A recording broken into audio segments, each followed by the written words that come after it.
This is Rodney Saulsberry, and I play Robbie Robertson. And you're listening to Spider-Man the Animated Series podcast.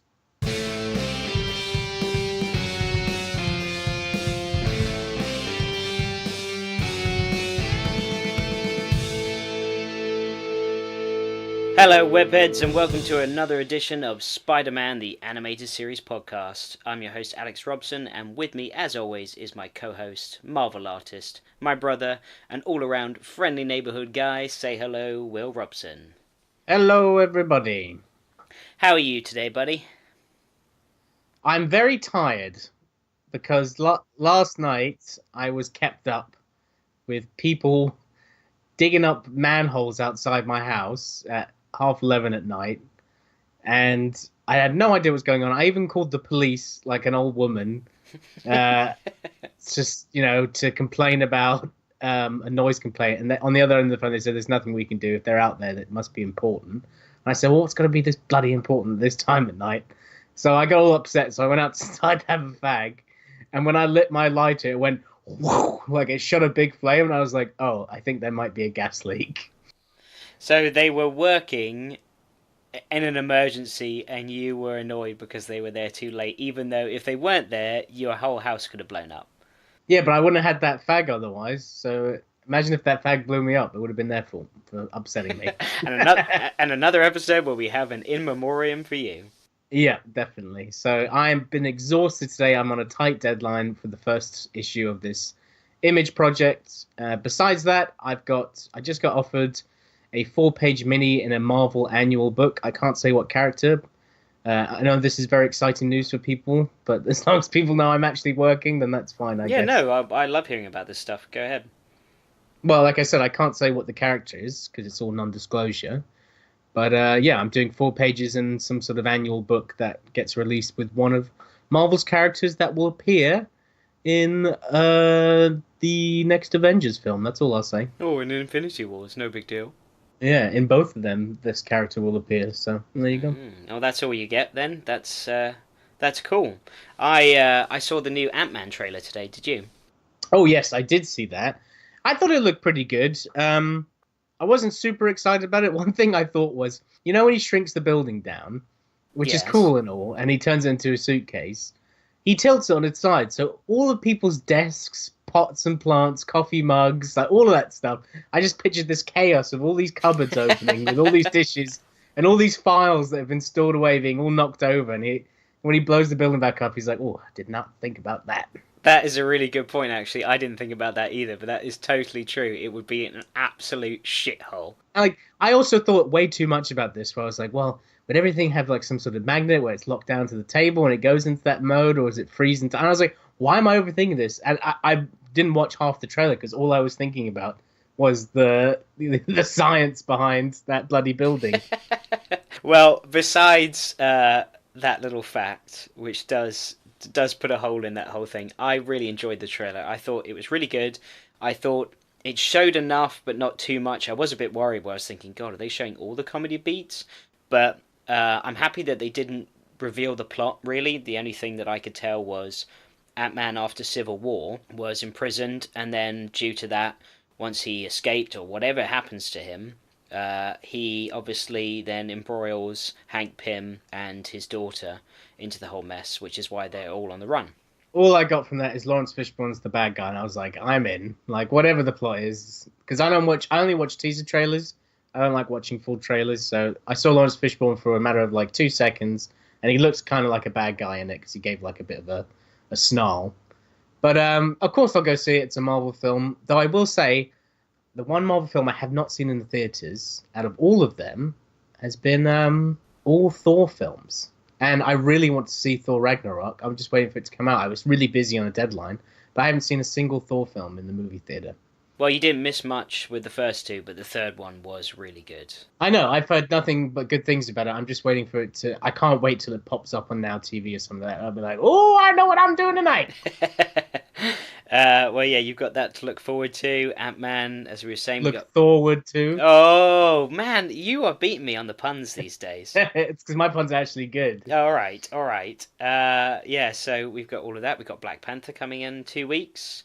Oh, I can't wait for that. Yeah, it looks really good. And then, of course, yeah, as you were saying earlier, Infinity War, and we've got Spider-Man in that, which is really cool to see Tom Holland come back. So I am really looking forward to Marvel this year. Yeah, and then now that all of the other Fox properties are coming into it, like, the sky's the limit. I can't wait. Like, phase whatever next bloody phase it's going to be, phase Order 66, or whatever it's going to be. I was like, yeah, well, I'm sure everyone speculates Captain America or Tony Stark. That'd be amazing, wouldn't it? If suddenly, like, Iron Man comes down on a skateboard and it's just like...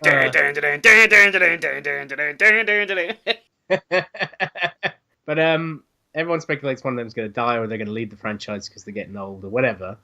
And I was like, yeah, what's the next phase going to be? Like, all these smaller characters, which Marvel has been knocking out of the park with. I wasn't looking forward to it, but now it's like, hey, guess what the next phase could be? The Fantastic Four and the X-Men. I'm like, holy shit! Now, do you think they'll do Avengers vs. X-Men? Maybe one day, but I don't care. I'm just looking forward to more stuff. I think it would be a really cool way for them to introduce the X-Men as a whole, because look, we know who Wolverine is, we know who Cyclops, Jean Grey, we know the whole lot. We don't need this whole reintroduction into the Marvel Universe. It's kind of like what they did with Spider-Man Homecoming. So I think it would be just as good to go, here's this crew, they're coming in, they're mutants, and it's versus Avengers, so you've already got those established characters in Avengers, and I think it would be a wicked way to introduce the X-Men. I would think do an X-Men film and then do a Captain America Civil War style film of Avengers vs. X-Men. Like, I think that'd be a better Captain America film, you know? Maybe. Well, if he's still around, he could be dead. Anyway, this podcast is about Spider-Man, so let's talk about Spider-Man. True. Well, I was thinking it's interesting because obviously they got all the Fox properties, and just like the animated series that we loved and watched all the time, it's going to be like that in the movies now, where everybody's back home and everybody's accessible. So that's going to be really cool, and hopefully they'll use them in Spider-Man films as well. So today we have a very special interview we got to do last week, didn't we? Yes, we did. I really enjoyed it. I couldn't believe some of the stories, which obviously, once again, we'll get into soon. But Rodney Saulsberry, who played Robbie Robertson on Spider-Man the Animated Series, joined us and gave us quite a bit of his time. Without further ado, should we have a listen to Rodney's interview? Yep, go for it.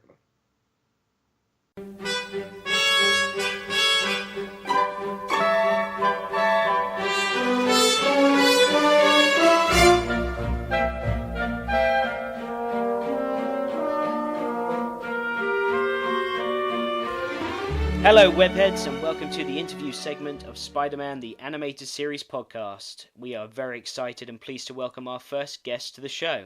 He's one of the most prominent voices in voice acting today, and plays the character that is very near and dear to any Spider-Man fan's heart. A character that's always supporting Spider-Man, that was Peter Parker's moral compass, his best man at his wedding, and was featured in over 30 episodes of Spider-Man the Animated Series, some of which were focused directly around his character. I'm talking about Robbie Robertson, or in this case, the man behind the voice of Robbie, Mr. Rodney Saulsberry. Say hello, Rodney. Hello. So glad to be here. And I'm here as well. And Will's here as well.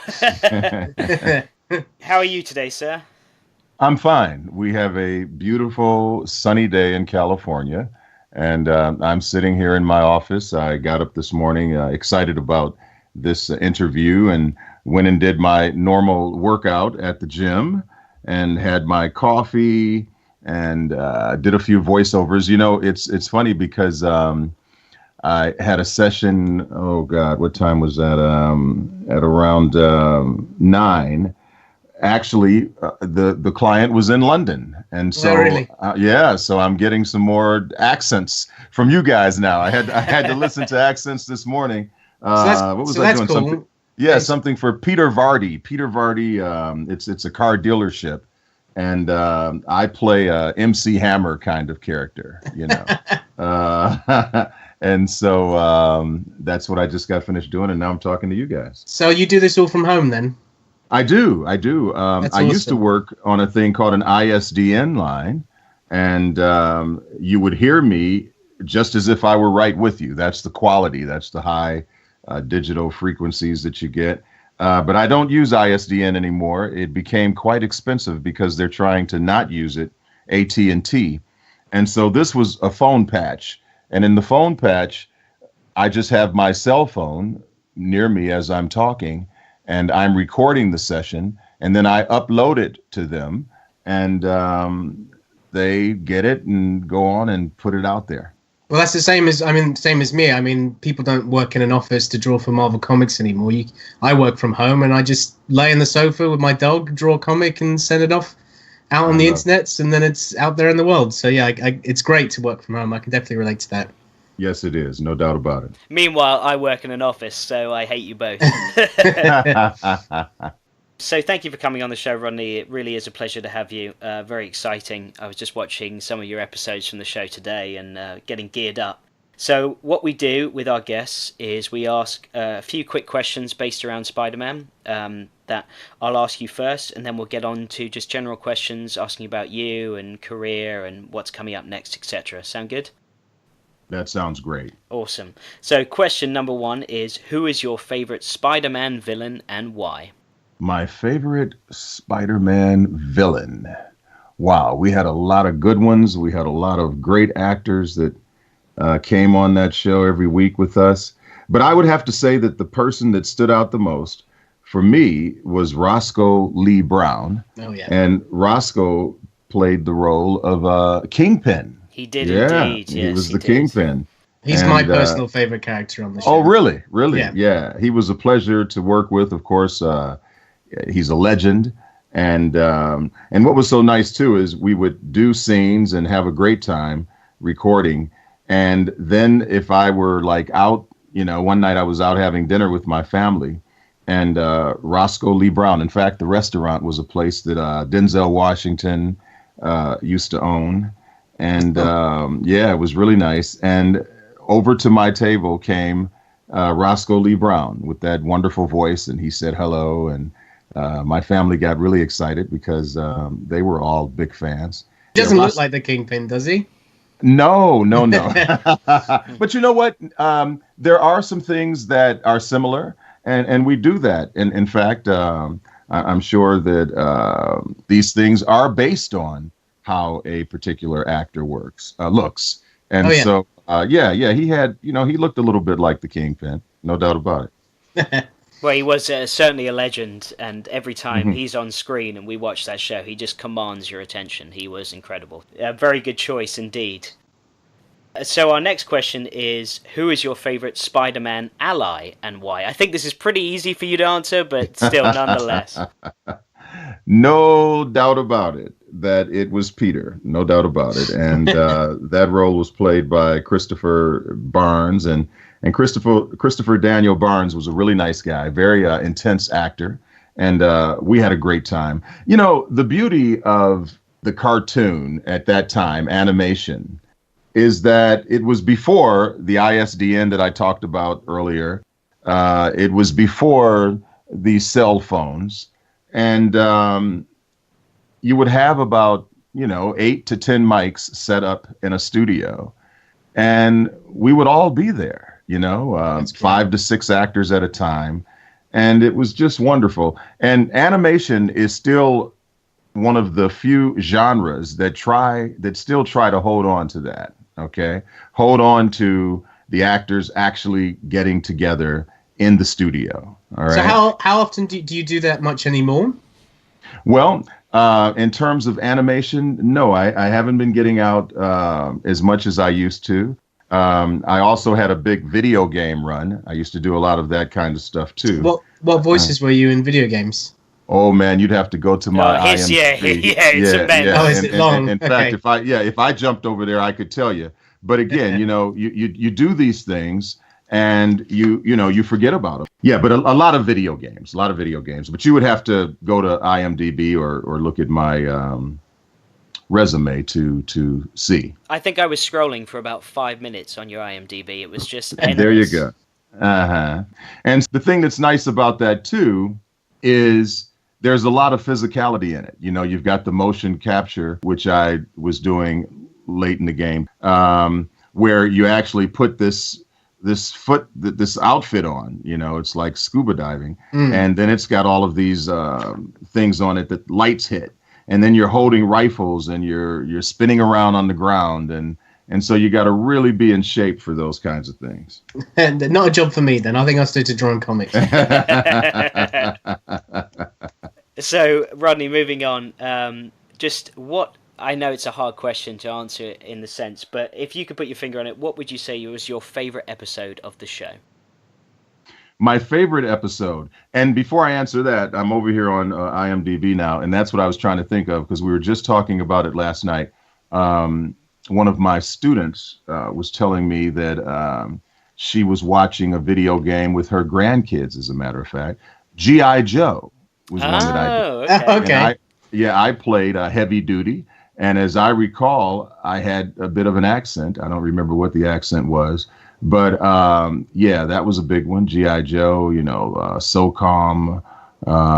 We used to play SOCOM, didn't we? Yeah, all the time. Yeah, we love that game. Yes. So, looking at some of these things, the driver, the Bishop voice in Driver Parallel Lines was a lot of fun. Okay. Static Shock, of course, was great. Yep. Star Trek was a video game that I did too, Star Trek. So, going back to your question, can you repeat that, please? Yeah, of course. What was your favorite episode of the show? My favorite episode, Spider-Man. I would say Tombstone.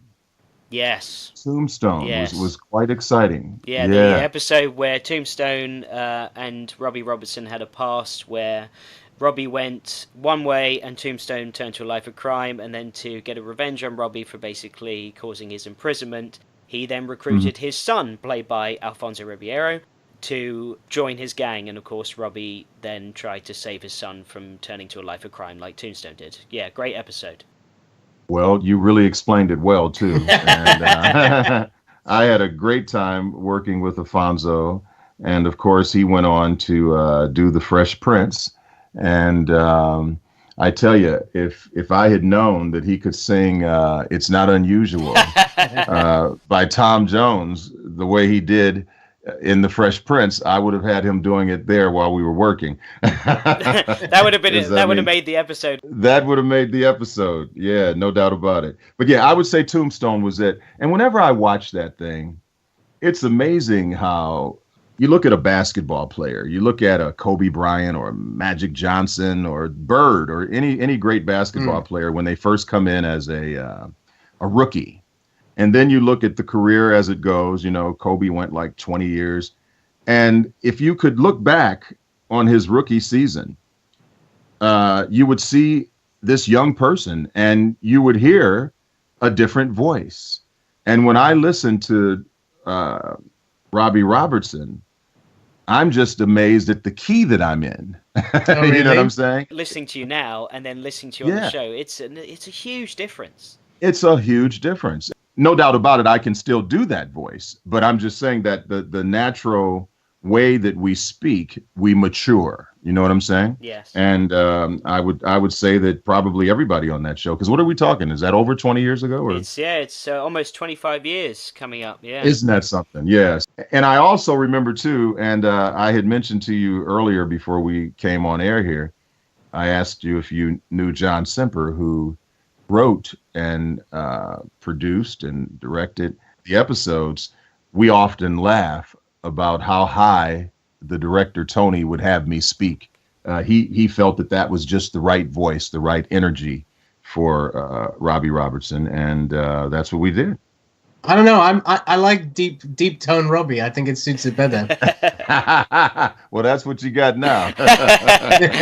I also particularly liked the amount of times and different ways you would say Jonah, because obviously J. Jonah Jameson, and you would say Jonah every time you would say something. Yeah. That's right. That's right. You know what else is funny too? When you watch something or a cartoon or you're listening to your voice, I used to always watch things and I would say to myself, I wonder if they remember doing that. If I'm watching the Johnny Carson show and it's an actor that I see who is still with us, and I say to myself, when they look at that interview, do they remember doing it? And now, as time has gone by, I can answer that question, And the fact is, you don't. Yeah. I remember the space. I know the studio that we went to. I can see the faces. but I am just as surprised as you when I watch an episode. Do you remember at all how you got the gig? An audition. Yeah, just an everyday audition. And did it say Spider-Man on the audition, or was it something that was a bit secretive or something? That's another thing. That's a great question. We're all into this NDA thing now. I mean, I get so sick of auditions. You talk about being at home. I'm not complaining. I appreciate it, but it's really rough when the audition comes over, and now I have to download and sign this non-disclosure. Yeah. Put it back into my printer and scan it and send it to my agent before I can read. So it's nuts. I have to sign those things as well, but I just have a saved signature on my computer that I just copy and paste on each one of those documents. You know what? That's a good idea. Show me how to do that. Yeah. But I want to say that back in the day, it wasn't like that. I mean, it wasn't this big old secret. You knew what you were auditioning for. You knew the show. No one was telling you can't disclose this or that. So it said Spider-Man. It said Robbie Robertson. I wasn't a big fan of it. I didn't really know it, So, and I still don't know it like you guys know it. But it was just an audition, and I got it. Yeah. Cool. So the final two questions are, the first one being, why do you think people love Spider-Man so much, the character Spider-Man? I think it's because he's so down to earth. He has these fantastic things that he can do. But Peter Parker is kind of nerdy. He's kind of smart. He's an everyday person, and people can relate to that. When he's not Spider-Man, he's really real. I mean, Clark Kent was a great guy, and he had the glasses on, and of course he worked at the newspaper, but he was Clark Kent. He was a little older. Not everybody could relate to him, but Spider-Man transcends age, and everybody feels like they can be like Peter Parker. And it doesn't matter how old or young you are, you relate to the character, right? You relate to his family relationships, right? To the way he is with his aunt, and just the way that he operates when he's not Spider-Man is very appealing to everyday people. I couldn't agree more. Well said, indeed. And finally, if you could have one of Spider-Man's abilities, being web slinging, wall crawling, super strength, super agility and balance, and spider sense, which one would it be and why? That's an easy question to answer very quickly. Spider sense. I feel that I have a touch of that anyway. I feel like a person who really loves people. I love to watch people. It helps me in my acting. I look at them every day. When I finish with you guys and I go out to eat lunch, I am going to make sure that I'm at a nice crowded place with a diverse group of people. And I am going to be looking at them and wondering what they're thinking, kind of feeling like I know what they're thinking. You know what I'm saying? And so I'm really into people, and I'm into trying to figure out what makes them tick. And Spidey's spider sense gave him the ability to do that. And with that ability, he was able to fight crime. He was able to stop things from happening. So many superheroes come in when it's really hot, right? When the explosion has happened and things are all bad and they're still going on, and then they have to stop it. Well, Spider-Man, he did a lot of that, but he also did a lot of stopping things before they happened because of his spider sense. That's a very good point. And it's useful. It might be useful in the poker game as well. You might know. No doubt about it. To know a bluff or something. And you know what? That was the beauty of him too. I mean, here he was with this spider sense, but he didn't use it for poker. It was always for a positive cause. He wasn't vindictive. He didn't hold a grudge. He got it done. And that was it. Okay, brilliant. All right, now we'll get on to the questions about you, so they'll be far easier to answer. One question I've been looking forward to asking you is just how did you get into acting and voice acting? Well, I started out as a singer, actually. And I grew up in a home in Detroit. My father was with a group called the Downbeats that later turned into the Elgins, and they were on the Motown label. Oh, cool. So music was in my house all the time. They would be rehearsing. My parents tell me that as young as 2 years old, I was actually singing with them. I went on to high school to be in musicals, and I got all the leads when I was in high school. I was Tony in West Side Story. I was Sky Masterson in Guys and Dolls. And I was Billy Bigelow in Carousel. So I had all of this acting and singing going on, and I played guitar, and I was singing soul music. And when I got into the Broadway musicals, I was singing Broadway music. And then I got a scholarship to the University of Michigan in the School of Music.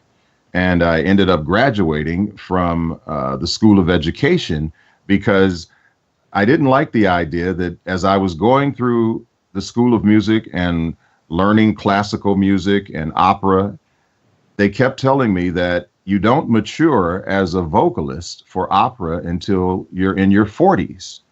And so somebody, from 18 to 21 in college didn't want to hear that. So I moved over into the School of Education. Ended up getting with a show after I graduated called Your Arm's Too Short to Box with God, which took me on a national tour. And the final stop was California. And I always wanted to come here. And I got an agent. I started to go out for roles. And one day I was sent out to the Paramount lot to audition for Happy Days. Oh, wow. Yeah, so I had my picture and resume, and I had my attache case with more pictures and resumes inside. And I went in and I did the audition. And when I got finished, the young woman said to me, you were great, Rodney, but I got to be honest with you. I don't think you're going to get this part because you're a little too tall to play opposite the Fonz, who was Henry Winkler. And so I said, well, I just appreciate the opportunity. Now, when I left the audition, I should have just gotten in my car and gone home, but I was on the Paramount lot for the first time. No way was I going to just leave. So I started walking around, and I was going into casting offices and dropping off my picture and resume. And I wandered onto the set of Taxi. Oh my God. They were doing what you call a table read. I just stood there watching them. And Tony Danza just got up and walked over to me, and he pushed me, and he held up his fists, like we used to call it. He put his dukes up, and this is all just happening. This is God in the room. This is a spider sense, right? And I just put my attache case down, and I assumed the pose, and we started to slap box. And he stopped and he said, Jim, that's the guy. And James Burrows, who was directing, said, come on, Tony, come back here. We gotta read. He says, I'm telling you, that's the guy. And the next thing I knew, I was upstairs in James Brooks's office, who was the producer, signing a contract to play Carl the Boxer on Taxi. And that was my first role. Now, I told James, and I told both Jameses, James Burrows and James Brooks, that I had boxed Golden Gloves. I told all of these tall tales. And so when I got on the set, because I had said I was a boxer, they had me on the speed bag. Now, Tony Danza really did box professionally. And you can fake a lot of things, but you cannot fake the speed bag. Okay? So Tony comes over to me and he says, don't worry, I'm going to get you off the speed bag. So when the scene opens up, it's called Alex Jumps Out of an Airplane, if you ever want to look it up. And you see it open up with me hitting the heavy bag.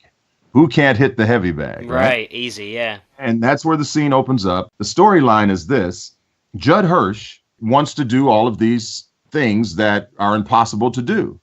And one of the things, he jumped out of an airplane, but another thing he wanted to do was be a boxer. So when Tony sees me, they come to the gym and he says, okay, fight that guy. And then they come over and they talk to me and he says, Carl, I want you to fight, Alex. So we go into the ring and we're boxing. Now, I have to knock him out, and I do knock him out if you watch the episodes. But I just got to Hollywood. It's my first role. I don't want to hit Judd Hirsch, right? We do it. Take one, take two. You got to hit him, man. You got to go for it. Really? Yeah, you got to go for it. Was Judd telling you to go for it as well? The director, Judd, Tony, everybody, Wow. You got to go for it. Okay. So, boom, around take 3, take 4, Judd Hirsch starts really sticking it to me. And I'm like, man, this guy's really coming at me. And he made me hit him and I stuck him. And I dropped him. That was it. Great. They thought it was great. And he told me later, this happened to be the last show of the season. And so I was invited to the after party. And he told me, hey, I had to get you to hit me. I didn't really mean to come at you like that, but I had to get you to get. And so that's my first role. That's my Hollywood story. And anyway, so getting back to how did I get into voiceover? Well, that was an incredible story. Thank you. That was great. Yeah, well, you literally fought your way into Hollywood. Yeah. Hey, I like that. I fought my way into Hollywood. But I kept on acting, and people would always say to me, you have a great voice, you should get into voiceovers. I didn't know what voiceovers were. I found out. I made a demo. I was lucky with my demo that everybody I took it to said they wanted me.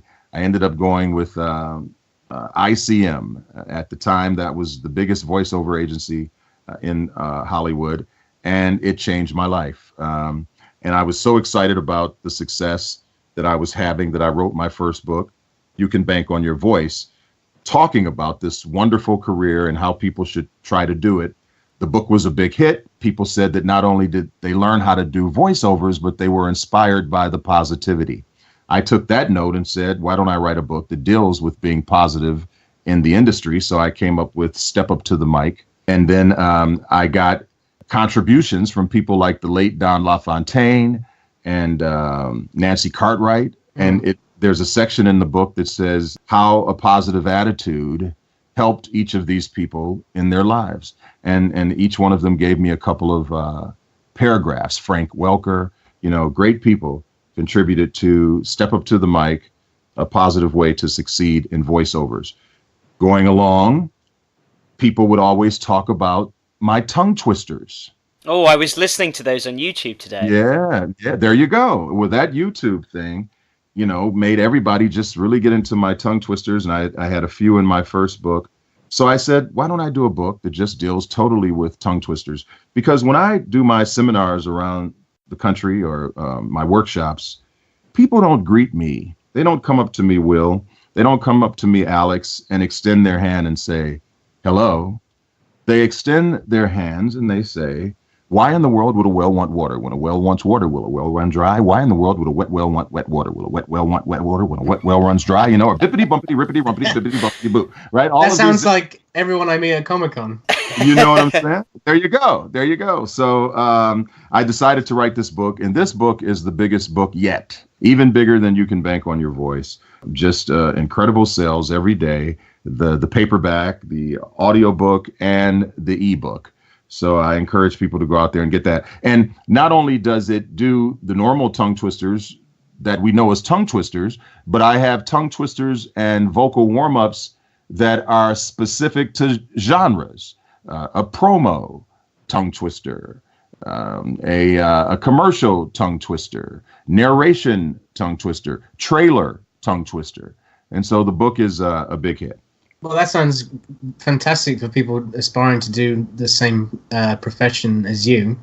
And and speaking of which, to touch on as well, do you run your own school or something like that? Is that right? I know my brother knows more about this than I do. Right. I have a thing called the Consultants Club. Yeah. Teaching is very expensive for talent out there. And I love to teach, but I wanted something that would be affordable.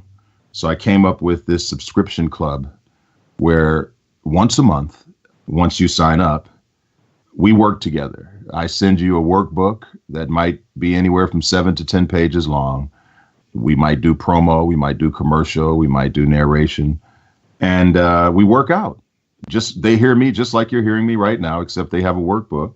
And many of my students have been successful. They have been with me for, I think the Consultants Club has been around for about almost 4 years now, and they've been with me all 4 years. And I just love to teach. I love to pay it forward. I love to reach back and help people because people helped me. Mm. No, it's amazing. I think that, Will, we should go and purchase that book and do the warm-ups before we do every podcast from now on. Yeah. I can barely put a regular sentence together, but I'll have it. So, Rodney, I wanted to ask, when it came to the show, there were actors on the show, and I'm just wondering if you remember what it was like working with such actors as Hank Azaria, Ed Asner, Mark Hamill, Martin Landau, Alfonso Ribeiro, and Roscoe Lee Browne. I know you spoke about Roscoe Lee Browne already, but I'm just wondering if you had any memories or stories or anything like that. I think Hank is the one that really stuck out for me. What a talent. Amazing, what a talent. Right? Yeah, Simpsons, just an amazing endless, talent. Yeah. Yes. And, at that time, was he on The Simpsons when he was doing Spider-Man? Do you know? Yeah, he was. He was indeed. He was? Yeah, Okay. Yeah. I don't even think I was aware of that. I was just into this guy who was just knocking me out, just by how impressed I was with his delivery and what he was doing. Martin, of course, was Rigo, and when you have these types of people coming on to a set, and when they're working a number of days, they always have great stories.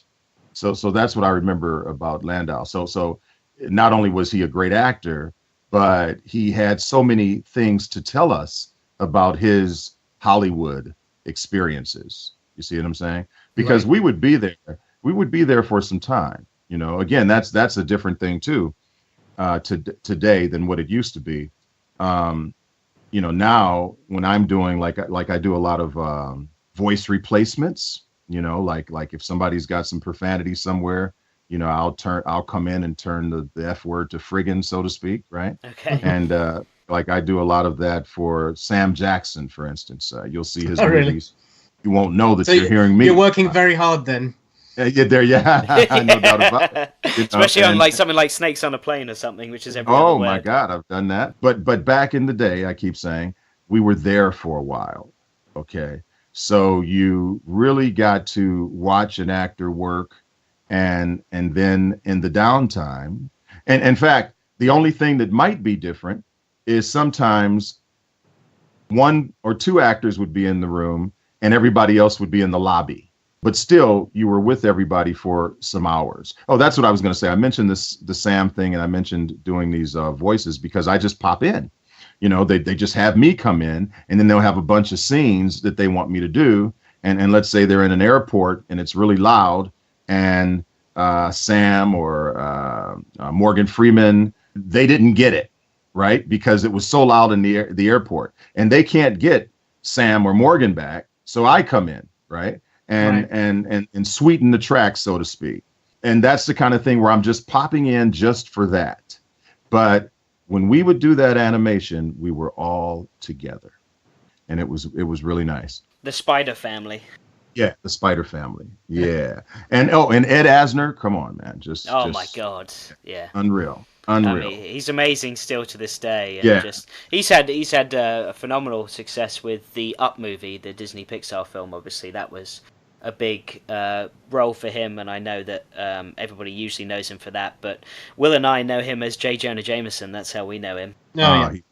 He was absolutely great. Nice guy, very giving, a very giving actor. And when you get into some of the females, Saratoga, what role did she play? Do you remember? I don't have that on me, sadly, but I can certainly easily look that up. But obviously Jennifer Hale.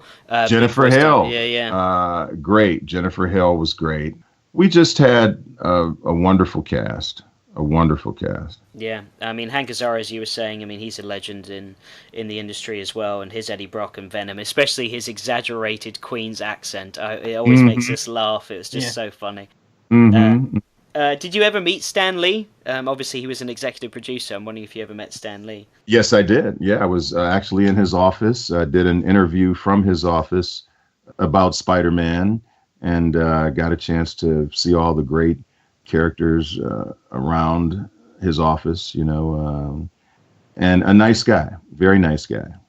Cool. That's amazing. When you said Saratoga, do you mean Sarah Ballantyne? Because I think she goes under that as well. Yeah, of course. She's Mary Jane in the show. Oh, there you go. Yeah, she was wonderful. A lot of fun. And then we had people that would pop in. You had people that were there every week, every show. And then you'd had these actors and actresses that would pop in that were just really, really great. That's we had a great time. Do you still stay in contact with actors or showrunners of the show and see any of them? Because I know that you were the narrator in the 2014 film Creeporia that was obviously directed by John Semper. There you go. So do you still stay in contact with a bunch of them? I stay in contact with John for sure. He's one of my dear friends, one of my best friends. I've seen Chris around. And of course, we all got together at the thing we talked about. I think it was the 20th anniversary or something like that. And got to see everybody then. Laborio, what's his first name? What am I trying to say? You're quizzing me now, man. I feel like I need to brush up. Another great actor is Patrick or something. So I bump into people here and there. Mm-hmm. Yeah, Patrick. See, I said Labioteau last episode. There you go. Yeah, you're right. It's Labioteau? No, okay. No, you're probably right. Yeah, but another interesting actor, and used to have a good time with him. And yeah, the things have changed. Like I said, things have changed in everything, and so we don't see each other as much as we used to. But I do bump into them occasionally. Cool. I found this extremely interesting. You sang in the popular song Hakuna Matata from The Lion King. Can you tell our listeners about that experience? Well, that's a great experience in that it was myself and 7 other singers. And on that day, we did Hakuna Matata, and I think we did a Circle of, what am I trying to say? Circle of Life. There you go. And I must say that it's not like I got in the car and I was still singing. Hans Zimmer was there. But the thing that was funny to me, and I tell this story, is that it's not like I went home singing the song. Sometimes you can hear songs and they just don't leave you, The story I tell is, it was just another session to me until I got my first check.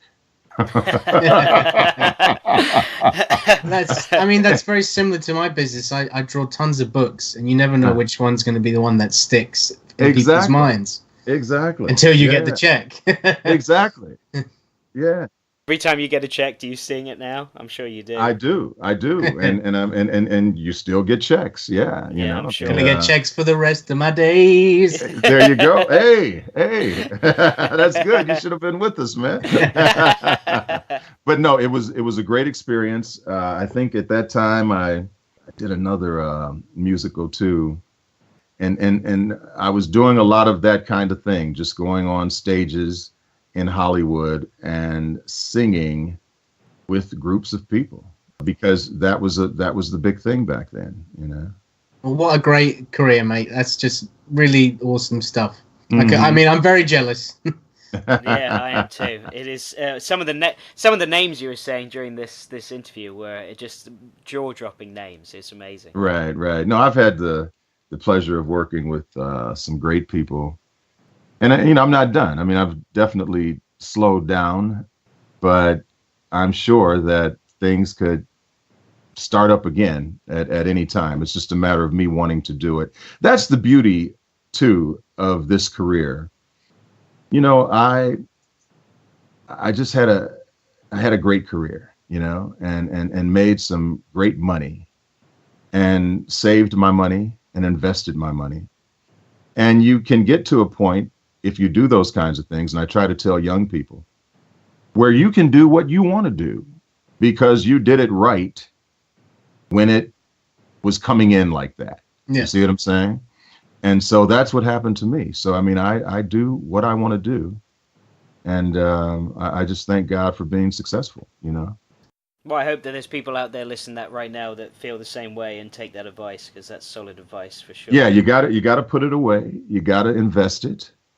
You have to think about a lifetime. You know, we're living a lot longer now. You know, I'm 61 years old, and I look at my mother who's 80, and she's going strong. And when I look at her, I go, wow, you know, I got to keep going because, you know, I could go that far and I got to still be in shape. You know what I'm saying? You know, I mean, you know, we have a lifetime, and every experience that we have, it all counts, and we have to do the right thing with it.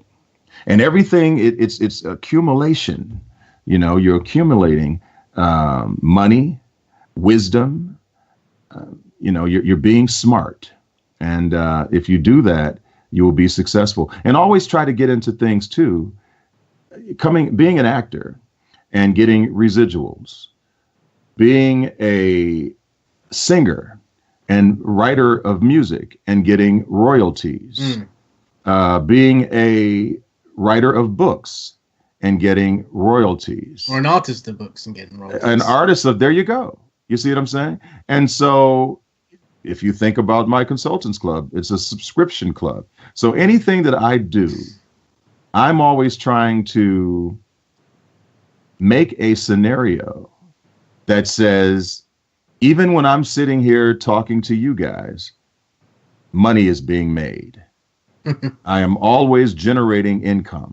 So that's what You sound like the kingpin now, Rodney. Oh, do I?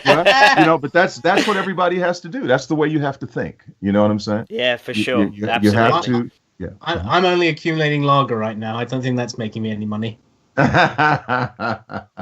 Well, you know, you'll figure out a way. You know, you'll figure out a way to take care of yourself. That's what and you know, I teach that, and I try to make sure that everybody has that in their life. Brilliant. Can you tell our listeners what they have to look forward to and what you have coming up next? Is anything in particular on the horizons you can share with us right now? Well, I work quite a bit for Telemundo, and I don't speak Spanish, but I do promote things that, of course, are in Spanish. And so around the world, if you're watching any of these soap operas that come on, you might hear me promoting them. Every day, you know, you're doing voiceovers. You sort of forget what's happening. Like today was the thing I just told you about, the car thing. Oh, I did something the other day for Motown the Musical. In fact, is going to be at the Shaftesbury. Those were some of the things I was saying. Are you familiar with that? Oh, yeah. The Shaftesbury. There you go. Yeah. Look how you say it. See, you say it so well. Coming from a voice actor, that's pretty amazing. Yeah, man, that was a tough session the other day. They had a lot of copy for me. So look for that. In fact, they said, I think Wednesday, they started playing on the radio. So you'll probably hear me doing that. And then there's a lot of e-learning, and there's narration. And like I said, I just forget. When you have a product that you're doing, like when I used to do Twix, of course, I would say to you, well, all the Twix commercials that you hear, you know, you're going to check me out in. Zatarans. I don't know if you remember the Zatarans, man. Oh, yeah. Well, just a quick thing, Rodney. My brother and I, we lived in America for 17 years before moving back to the UK. So we're basically half American, half English. There you lived go. in New Jersey, and he then went to school in Vermont, and I went to school in the Boston area. So we were very, I say, exposed to all of the American advertisements and just that life over there. So yeah, we're both very familiar with all of those. I remember you voicing the Twix commercial. There you go. Yeah, Twix. Yeah, I think we did that for about 9 years, and they always use the same line. That's a beautiful thing too. One time I said, "Need a moment? When you need a moment, chew it over with Twix." And they played that around commercials forever, you know. So that was a good gig. And I'm getting back into the acting front. I'm working on a pilot now. now again, today we're back into the DNA deal, so I can't talk about it. But I will say that I'll be playing a cab driver, and he's quite exciting. To say, and after your first role in Taxi, and now you're playing a cab isn't driver, that something? Pretty... Isn't that full circle. Yeah. But just keep your ears open. You know, I'm sure a lot of people that have followed me for a long time can always tell when they hear me. And that's another thing that happens too. You know, people are always saying, "I heard you on something," and I go, "No, I don't think that was me." And then I'll hear it and I'll go, "Wow, you're right." You know, so that's the life of a voiceover artist. You know, you're reading copy. Let me see, the WB. There's some things that I do over there. You know, so it's a lot of different. CW is what it's called now. Yeah, CW. Yes. Yeah. Yeah. Where the Arrow and the Flash shows live that are very popular. Exactly. And the one I had a lot of fun with was at Penn and Teller. Okay. Oh, yeah. I also want to say this. I do a podcast now called Success Talks with Rodney Saulsberry. And I want people to start checking that out. You know, it's on iHeartRadio. It's, of course, it's on iTunes and Stitcher, because the beauty of it is that not only do I interview people that have been successful in many different areas, but I like to do feature bio things that are only like about anywhere from 3 to 5 minutes. And one of the biggest ones I did was the one on Cicely Tyson. That is the biggest downloaded, the most downloaded. Every day, 30 to 40 people download this particular podcast, and I cannot figure out why. I mean, people must really love Cicely Tyson. And I try to, I want to capture that on all of them. So I just keep listening to that one and trying to figure out why it's such a big hit, so that they all can be that way. But coming up on the 29th, January 29th, I did Magic Johnson. Oh, cool. Oh, wow. Yeah. I've done Lionel Richie. Hera Belafonte was a big podcast. And what it is I just talk for about 5 minutes about the greatness of these people, you know. And I think that people like things to be short. I think the reason why my podcast is so successful is because it is, you know, nice and short and sweet. It gets to the point. And so I encourage people to listen to Success Talks with Rodney Saulsberry. Yeah, we'll absolutely definitely check that out. Yeah, we'll share that on all our social media as well. Oh, thank you so much. I appreciate it. Yeah, of course. And speaking of social media, I know that we can find you, and our listeners can find you on Twitter at Rod Talks. Is there any other social media sites they can be directed to, or is it just Twitter? No, Twitter is fine. Okay. And I'm amazed by Twitter. I think I have over 200,000 followers. Yeah, your Twitter game is strong. I mean, yeah, isn't that something? That I'm still struggling to get the blue tick. Oh yeah, isn't that something? People always ask me about that. They go, "How did you get that?" I go, "I don't know." You know, I think it had to do. I mean, I got it around the time I was doing The Bold and the Beautiful, the soap opera. Right. And you know, I was nominated for 2 NAACP Image Awards, and I think whenever you're on a TV show, maybe the checks come. I don't know. But yeah, that's a big deal. I understand. It is. I got a friend of mine that broke into comics earlier than I did, and he got like the tick immediately, and I was like, "What the hell? I've applied for that for ages." Wow! Oh, you applied? You applied for it? Yeah. Well, apparently they do just give it out to people, but if you're like me, that's a bit vain, and you want that tick, you can apply for it. And I think if anybody that applies it, they're probably like, no, you don't deserve it. So.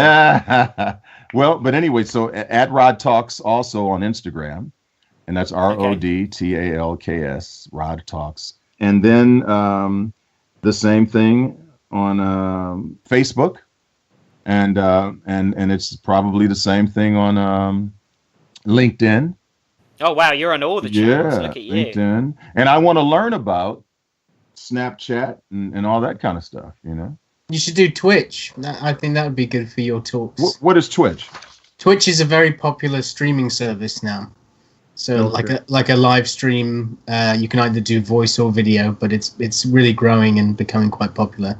I do, like, for instance, if I'm drawing like a cover for Turtles or Spider-Man or something, it will just be me drawing it, and then you get lots of people watching it, and it's really good. And you can upload it to YouTube as well. can you send me an email or something with some information?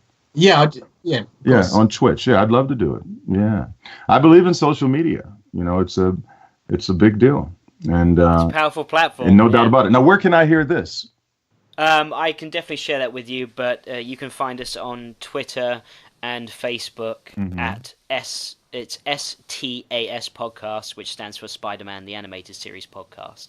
So that's where all our listeners are directed to, and I always share the latest episodes. So yeah, once this episode goes live, I'll certainly let you know as well. It's on iTunes and SoundCloud and wherever else you get it up. Yeah. I think it's pretty much available everywhere. Barnes and Noble and wherever books are sold. Every brick and mortar. We're there. You go. Sitting in the corner. Yeah. Well, guys, I sure have had a good time, and it's been a pleasure to have you, Rodney. Yeah. I'm sorry to not be so up to date on that show, but you guys had it covered. So I mean, you know all about Spider-Man. Well, yeah, we do a podcast on the show. Meanwhile, you're doing this show, did this show, along with a plethora of roles. Like I said, it's just an immense list. So I don't blame you in the slightest, man. Well, listen, I'm a guy who observes, and I have just really watched some great people and learned from them. And that's what I encourage everybody else to do. Just keep your eyes and ears open and follow the yellow brick road. All right. That's a great way to end it. Yeah, thank you for coming on again. Yeah. All right. Well, thank you. So, what a lovely bloke, right? Yeah, really, really down to earth, good stories, just seems like a really nice person, just like a good person. Absolutely. And I especially like all the other stuff that he's doing with helping out other voice actors and he's really looking towards building future talent, and that's something I always definitely appreciate. I totally agree. I really admired that with him. I mean, his tongue twisters, those are fantastic. And as you said, just really helping people out there that aspire to be voice actors. I encourage all our listeners or anyone out there that is aspiring to be a voice actor to certainly check out his voice seminar, to certainly have a look at his books. You can purchase them online or even download them. And yeah, I mean, he really is, as he said, he likes to pay it forward. So I think that is a really honourable thing. I thought his Roscoe Lee Browne story was really cool. Imagine him the Kingpin coming up to you in the restaurant and just having a chat. I would like egg and chips. Oh my God. I can just see it now when he's like, "Hello, Rodney. How are you?" Or should I say, Robbie. Smart. He just starts calling Rodney Smythe. He's like, "No, please, not this." Robbie, I need salt for my chips. They're a bit soggy. I want hard, crisp chips. You almost went a bit like general there, I think. A bit Adolf Hitler. Yeah. I was trying not to say like the Nazi word, but well, you can say Adolf Hitler. It's not bloody Voldemort, is it? You can say that. We got profanity on this. You can say fucking Adolf Hitler, can't you? So as I was saying before as well, like other things that I thought was really cool is him dubbing over profanity for Sam Jackson and also for Morgan Freeman in Sound That's hilarious. What a funny job. I know, that's such a cool thing. Also, when he did the Twix advert, like I haven't thought about that in ages, but the moment he just did like, "You need a moment," like when we said that, I was like, what? Like my brain was just, suddenly went back in time where I was like, I know that fucking advert. It's not something you ever think about, but it's just back there in your brain where you're just like, oh shit, he's that guy that does that voice. Yeah, and there's a lot of things. I mean, obviously, as he was going through, I mean, even because he's done so much work, his IMDb list is endless. Even he had to visit it because it's so much. And think about the amount of times we must have heard his voice in video games, TV shows, movies, and commercials, and really had no idea it was him because he's just that good at being able to change his voice. Yeah, I'm going to keep an ear out for it now. I'm terrible with names of people. I'm semi-decent at voices. I'm very good with faces. So I'm going to have to keep an ear out for it. Because it's one of my little hobbies. It's being like, is that person? And then my fiance's like, I don't know and don't care. I'm like, I'm going to look it up. And I look it up. And I'm like, yeah, it's them. I knew it. I called it. Yeah. Right. And like, I love it. It's like a little satisfaction. It's a little game for me. Because she doesn't play along. She's just like, I don't know. Why don't you look it up? I'm like, I'm going to look it up. You look it up. And I'm like, yeah, it's them. I'm like, it's not them. Oh, I'm sorry I even said this in the first place. Yeah, I do that all the time, but with composers, where I'm like, oh, I know that note. Oh, I know how they did that. Yeah, and I'm like, that's Danny Elfman, that's Thomas Newman, and then sometimes I'm dead wrong. But then I'll scroll through and see that they were like part of Danny Elfman's orchestra at one point, and I was like, knew it, they love Danny Elfman, so they want to be him, so it's kind of right. Yeah, but you're also very good with names. Like, even in this interview when he was like, who is that? And you were like, this actress that did this? Like, you know, you can remember all those names and things. But that probably has a lot to do with your job, I would say. Yeah, partly. Well, when he said Saratoga Ballantyne, that's what threw me, because she's listed as Sarah Ballantyne, Mary Jane. So when he said that, I was like, oh. And then obviously I say Patrick Labiato. So when he was, I can't remember what he said, but obviously said it, which is probably more correct, even though he's very kind and said I was right, which I don't think I am. But still, yeah, that threw me for a bit, but definitely got back on track with him. You could just feel the love from him with working all those actors on Spider-Man, and just he obviously generally loves what he does, which shows, and he's really good at it. I will say though that my favourite part was after we were done recording, and you asked him, would you mind, obviously, and as listeners heard from the beginning, we had that intro from Rodney. Rodney's voice is very different from Robbie's, and as he said, Tony Pastor, the voice coordinator of the show, always used to say, go higher, and he had to get such a high voice for Robbie, even though, as you said, deep tone Rodney, deep tone Rodney is just, I like it a lot more. But you mean Robbie? Yeah, deep tone Robbie. Wow. Rodney, this is getting tough. It's a tongue twister. It's a tongue twister. How much well would a whale have water? But yeah, my favourite part was obviously to get him back into the Robbie Robertson voice. We pulled up the first episode of Spider-Man the Animated Series, skipped to the scene where it's in the Daily Bugle. You've got Robbie Robertson, you've got J. Jonah Jameson, you've got Eddie Brock, and you've got Peter Parker all there. And playing his first lines of the show and just hearing his reaction of, is that me? Oh yeah. My God. And you know, it's probably the first time he's heard that in almost 25 years. Yeah. And yeah, to see him then go, okay, and play that again. And then all of a sudden you hear, Spider-Man, look out, Spider-Man. And you're going, oh my God, there's Robbie Robertson. He's right there. It was nuts. Yeah, I love stuff like that. Like when you watch any of these things with these actors that have done famous voice roles, and then you just see them change their voices, you're just like, that's just magic, isn't it? It really is, yeah. And after our interview and over the weekend, I did my usual animated series binge, and just watching those episodes with him and listening to that, and I'm amazed that the guy we spoke to a couple days before I was watching those episodes is the same guy doing that show. Yes, it was 20-something years ago, but he can still do that voice, but it's not his real voice, so I was really impressed by that. And so for all our listeners, obviously, as we mentioned, go check out Rodney's social media pages, and certainly check out his podcast as well. I was listening to the first episode of his podcast today, and he interviewed John Semper Jr. Oh, nice. Yeah, it was really cool. So it was a good session. It was about 25 minutes or something along those lines, and just talking about how to be successful if you want to be a writer like John Semper Jr. So it was really cool to see that insight. And I'm just, like I said before, and I can't say enough, Ronnie's such a good guy, and being able to do that for people and giving them as much information as possible, because let's face it, we can get information everywhere now, but it really is substantial to then walk away with. I've got a lot of things. If you want to be a voice actor or a writer or anything like that, you can walk away and go, I've got a lot of things now that I can use in order to get there, and he's providing a lot of that, so that's really cool.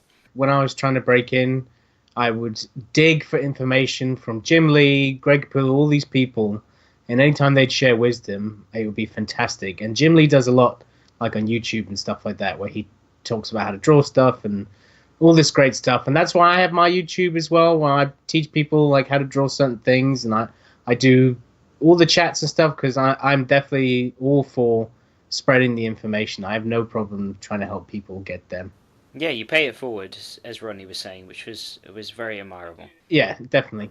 I'm all on board for anybody that wants to be a creative person. Like, the only thing that's going to hold you back is your talent, in the sense, are you ready to do that job? So it's not like I'm going to stand in your way or anything. So I'm always happy to help, and I'm glad Rodney shares the same mentality. Indeed.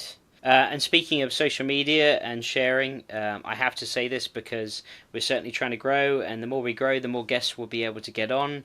As Rodney mentioned in the podcast, and off air to us, he was talking about getting in contact with John Semper Jr., which would be amazing to have that man on, because that man is the mastermind of the entire show, and I very much look forward to being able to talk to him if we manage to get in contact with him, so that would be great.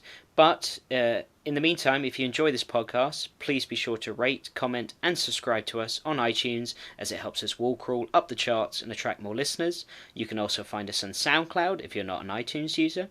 Also, be sure to visit us on Facebook and Twitter by keyword searching STAS Podcast, that's Spider-Man the Animated Series Podcast, where you can see images or clips from recent episode discussions, chat about the show, as well as leaving any comments or suggestions about the podcast. You can also follow Will on his social media pages to see his artwork, stay up to date with what he's working on, and get a glimpse into the workday of a Marvel artist. Will, for those listeners who are just joining us, where can they find you? They can find me at Robson INK, or Ink, which is a play on words, because I am so witty. Okay, cool. So, I think that we should get on to our little category games, as always. What do you think? Sounds good. Alright, let's roll into villains versus villains first. Sacrifices must be made. You're right on time for your funeral. We call ourselves Venom. So, for those of you just joining us, Villains vs. Villains is a game which takes all of Spidey's rogues from the animated series, excluding a few that were just pretty fucking lame, to be honest, and wouldn't be able to put up a fight. These rogues will then be picked at random, so there's a list of 33 rogues. Will here gets to pick 2 of them out of that hat, if you will, and then they go head to head. We discuss how they would win, and eventually we're going to come down to a one-on-one villain takes all to be the most powerful and best villain of Spider-Man's rogues gallery. So, Will, last time we had Kraven the Hunter versus the Vulture. After determining, and you thought quite quickly, that Kraven would win. We even had a discussion, but yes, we both came to that conclusion that Kraven would be the winner. So you now have numbers 3 through 8 to choose from, 10 through 14, or 16 to 29, and then there's a 31 and a 32 in there as well. Or just get rid of the 31 and 32 then. So you want 31 versus 32? Yep. Okay. Number 31 is the Spider Slayer. Oh, on topic. So, number 32 is the Punisher. Oh, the Punisher. Well, remember, we're talking about animated series Punisher here, guy. The one that's like, I'm really upset because I don't get to kill anyone. Battle Van, please, come to my aid. I think Punisher could take on a bloody robot. Well, an impenetrable armoured robot that can only be impenetrated by acid? I'm sure he'd be like, double file 7879 acid rounds, and then he'd shoot them out. Because the acid just stays in the round. Yeah, well, acid can be held in a capsule. Okay, so what? He rolls up to the Spider Slayer. He rolls up in his battle van. In his give away free candy to children van, and he opens the door, and he's like, "You want some acid?"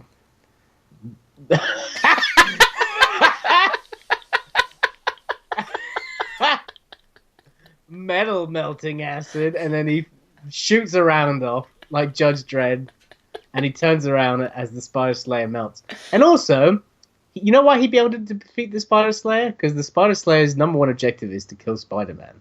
So he wouldn't even be focused on the punch. He'd be running around and being like, "Where is Spider-Man? Where is Spider-Man? I must kill Spider-Man." That's and true. I just love how he comes out of the van and he's just like, "You kids want some acid?"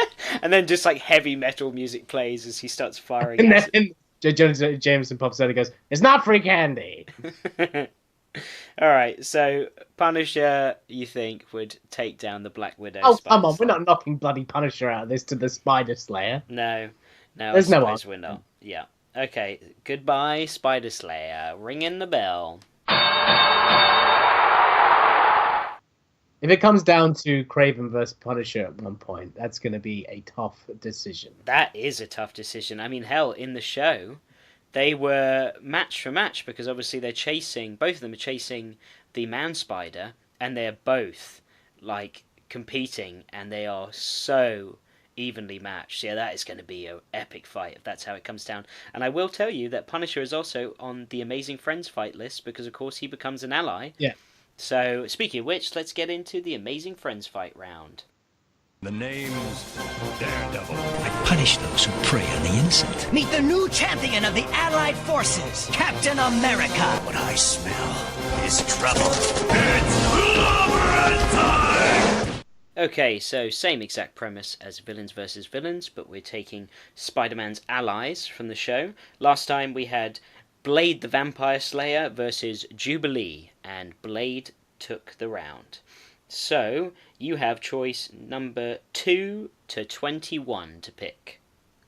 2 to 21. Okay. 2 and 21. Oh my god. What?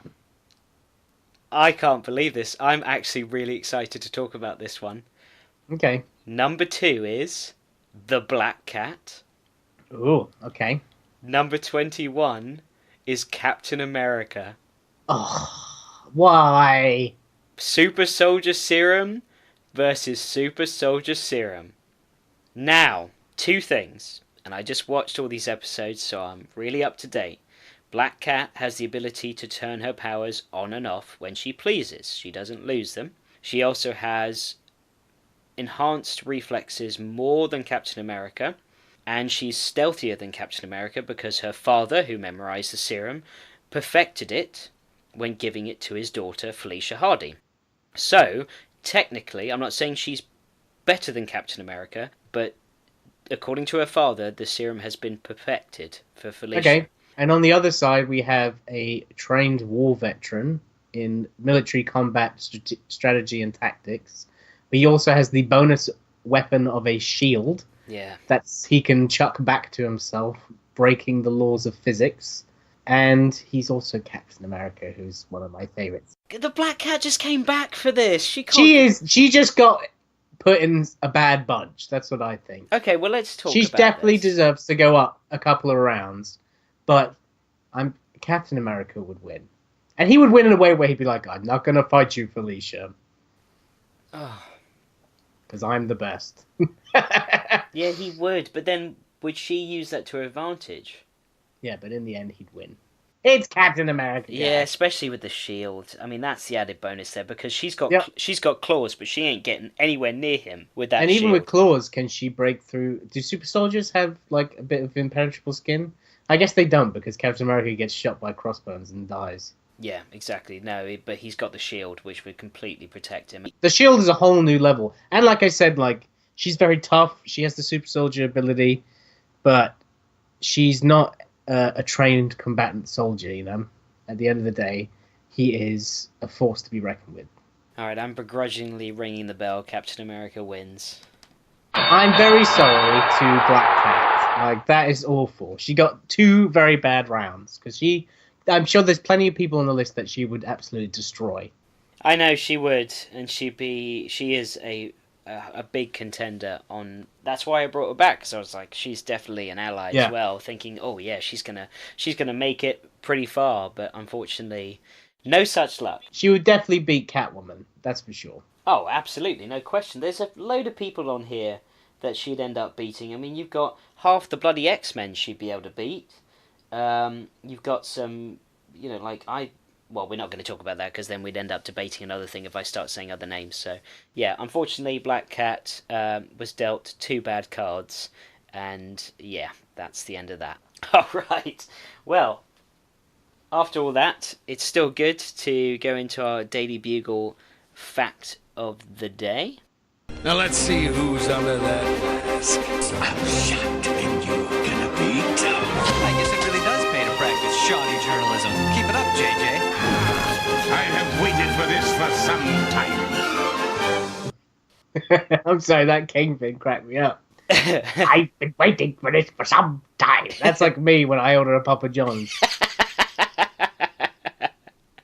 Oh, I love that so much. There's so many. You have no idea. When I was putting all these theme tunes together and these sound cues, there are so many good Kingpin lines that I actually just wanted to make an entire reel of just Kingpin lines and just play it. You have to do a special episode of just like a dedication to him. Of best Kingpin lines. I would love to do that. That would be Yeah, great. to do it one day. Maybe on like his birthday or the anniversary of his death or something. Like honor the voice actor with a big cut. Yeah, Roscoe Lee Browne, you were a legend. Yeah, that would be cool. Yeah, we should do something like that. That'd be fun. So anyway, we're doing Daily Bugle Fact of the Day. I have a massive list of facts here, and they're all facts based around the Spider-Man animated series. You get to choose one each episode. There are 65 facts in total. You've chosen number 1, you've chosen number 33, and there's another mystery one that I forgot what it was from a previous episode that I still haven't marked, but there's no way you're going to pick it again. So go ahead and pick your number. Well, I've got 61% chance of choosing it. Not the percent, 61. I don't know what the percent. Why am I trying to do percentages? I am tired. I know, what are you doing? Anyway. Number 9. Number 9, okay. And correction, there are 66 facts. I added an extra one. Oh, okay. Execute order 66. Number 9. Let me scroll up. So, fun fact, it's not something that's like, whoa, but still, I thought it was pretty cool. When Peter gets the alien costume, and he's trying out the outfit switching ability, remember when he's standing on the side of the building, and he's checking out what the symbiote can do? Yeah. And he turns from Spider-Man, and he goes, well, let's see what... I think he says that guy from Aerosmith, and he changes into Joe Perry's stage outfit. Oh, really?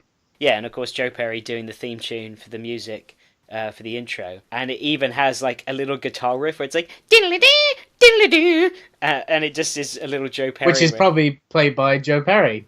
Yeah, exactly. So yeah, that was a fun little fact that when I saw that I was just like, oh, that's cool. And then this leads me into another thought, because I keep on coming back to this. Peter, after he says, it's a little too gaudy, looking at the Aerosmith thing, he goes, how about something a little more classy? And he changes into this, like, Italian cut suit. And now the word for good in Italian is bueno, as you know. Yeah. But he goes, buono! And I'm like, what? Buono? Yeah, and I'm thinking, now... is that Christopher Daniel Barnes mispronouncing bueno and says buono? And everyone in the studio was like, nah, it's good enough. Just whatever, we're good. Or did they actually think that it was pronounced buono back in 1994? Because it sounds like guano more than anything. Batshit. But yeah, really weird. When I thought, what? Everybody knows it's bueno, right? I don't know, maybe things are tomato, you know, but it can be said differently, I don't know. Yeah, but that's like, instead of saying bonjour, you're going to say bonjour. It's just really weird. That could just be the Americanization of saying that word, the Americanized version. I don't know. Could be indeed. If we ever interview him, we'll just message him and be like, can you read this word for us, please? And if he says bueno or bono, then we'll be like, okay, so why did you say it that way? He's like, I thought this was about Spider-Man. We're like, it is actually. In this episode, when you did this, you said buono, good sir, so we're trying to get to the bottom of it for our fans. And then, hello? You still there? Hello? Yeah. Yeah, I don't think... No, we're definitely not going to put ourselves in that. We didn't get you to record an intro to our podcast yet. But for all the listeners out there, if they do watch that symbiote episode, the first one, I think it's called Alien Costume Part 1, just listen out for that, because buono is a weird thing to say. So, we hope you enjoyed the interview, especially. Thank you again so much for Rodney for coming on. We greatly thank you appreciate very much, Rodney. Yeah, we really appreciate that. And next week we'll get back into reviewing an episode as per usual. So we're going to do the return of the Spider Slayers, which I'm looking forward to watching. I can't believe they returned so fast. I know. It's like Batman, and then Batman Returns, but Batman Returns in the same summer that Batman came out. Yeah, or it's a Batman film where it's like the Joker returns. He's like, he was just in the last one. Yeah, but you love him, so there he is again. Fucking watch it. Obviously, I wouldn't complain. I'd be like, well, I do like the Joker, so he might as well return. Yeah, and the Spider Slayers, there's more of them this time, so it's definitely, the stakes are higher. Obviously, there's no censor thwip, since we're not reviewing an episode, but I think if Rodney had to go over and dub our curses, he would have a hell of a time as well. Oh, imagine if we had that. That would have been hilarious. What, him just like doing his Sam Jackson? If he just gave us like the soundboard of his blocks for Samuel Jackson's curses, and you spent like 20 hours editing it all over ours, that would be hilarious. I would hate and love to do that. You goddamn idiot. Oh, but you can say goddamn, or you wouldn't even be able to say that. Oh yeah. You. Oh, it would be English accent, but in an American voiceover. You. Blah. I don't even know what to say to that. It would be like, I cannot believe he friggin' said that. Well, he doesn't say the said that. He would just go, I can't believe he freaking said that. Stop. Yeah, there's children listening. Probably not. Probably not. Especially this show. Yeah. Was Tom Holland on the show? He wasn't even born, Spies! Oh, I can't wait for a Kingpin in the Marvel Universe, but he's still not going to be as good as Roscoe Lee Browne. There is a Kingpin in the Marvel Universe, you tit. Yep, there is. I'm cutting that part out. No, you are not. Leave that in. No. Show your shame. I forgot that I was in the Marvel Universe, and now I'm sad, and I want to eat my problems away. But remember, I only have 3% body fat. I only have 3% body fat on my plate. Chicken breast. Oh, yeah. Animals are body spies! I'm now vegan. People are taking pictures of their cats on Instagram. Spy. That line I still don't understand at all in that show. I know, you are so obsessed with that line, aren't you? Why is the Kingpin talking about Instagram? Fuck off with that. Who thought like, the Kingpin, what should he be talking about? Oh, I know. Modern culture and social media. No. Yeah, imagine Roscoe Lee Browne having to ask that, and he'd be like, I like to go on Instagram and look at my cats playing on the piano. He definitely would have a cat that looks like the cat from Inspector Gadget. Oh, he'd be like, so I would like to upload this picture of my cat with a bow tie on, sitting at a picnic table with his best other friend cats. Smythe, how do I upload this picture? You took that on a Polaroid, sir. That was a good Smythe. What would his cat's name be? Like Needles or something? Like something that's Mr. like... Jiggles is wants to go... Mr. Jiggles! And like Smythe's deathly allergic to the cat, and he's just like, oh, Kingpin, I can't even be around. He's like, Smythe, you will deal with my cat and you will like it. It's either you or the cat, Smythe. And I have bets on the cat. And the Kingpin never loses a bet. I would love to see a Kingpin and his cat. That'd be great. That'd be a lot. I mean, that's just what a great name for a book. Kingpin and his cat. It sounds like a children's book. You can read it. There once was a man named Kingpin, and he had a very fluffy cat. And it's just like a picture of him all fat sitting in a chair smiling as he's petting him. The Kingpin was fat, but not was his cat.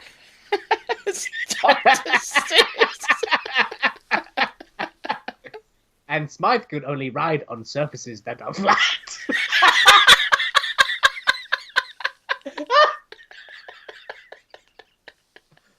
All right, before we go, is there anything you'd like to add?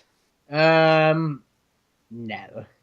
No, you're good. You're going to go to bed after this? Yeah, I'm very tired, so I'm going to go to sleep. Okay. Well, that's all the time we've got for this week then. Join us next time where we'll continue talking all things Spider-Man the Animated Series. Until then, I've been Alex Robson. I've been Will Robson. And remember, with a great podcast comes great recordability.